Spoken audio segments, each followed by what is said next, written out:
आजचा पदार्थ बनवणार आहे आपण मुंगाचा दाळवा। तर बघा मुंगाचा दाळवा कसा बनवला जातो।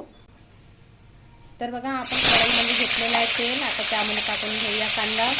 एकदम सोप्या आणि सरळ पद्धतीचा आहे हा दाळवा। आणि आता त्यात टाकणार आहे आपण लाल मिरची, वाळलेली मिरची। वाळलेल्या मिरचीचा दाळवा खूप छान लागतो।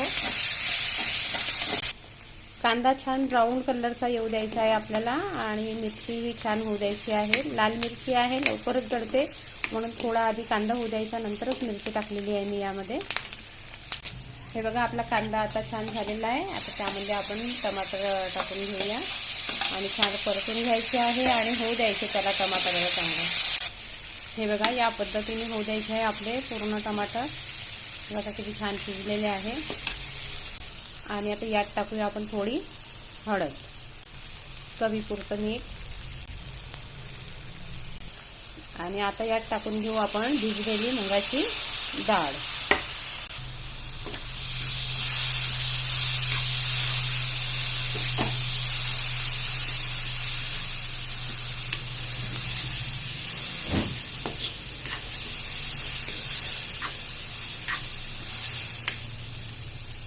आणि आता याची कमी गॅस करून घ्यायची आणि 5 मिनिट प्लेट झाकून ठेवायचं आहे आपल्याला।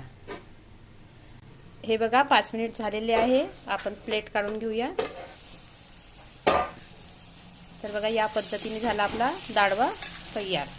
आता यामध्ये आपण वरून थोडा सांबार टाकून घ्यायचा। याला एकदम पिन्ना शिजू द्यायचं नाही, असं थोडा थाळीच राहिली पाहिजे डाळ, तेव्हाच ती खायला चांगली लागते। तर हे बघा या पद्धतीने झाला आपला दाळवा तयार। आणि आता आपण वाढून घेऊया ताटामध्ये। सोबतच झालेला आहे आपला इकडे पराठा तयार। आणि आता या पराठ्याला सुद्धा आपण ताटामध्ये वाढून घेऊया। तर बघा मंडळी या पद्धतीचा झालेला आहे आपलं जेवण तयार। तर तुम्हाला आमचा व्हिडिओ कसा वाटला प्लीज लाईक सबस्क्राईब करा आणि शेअर करा। थँक्यू।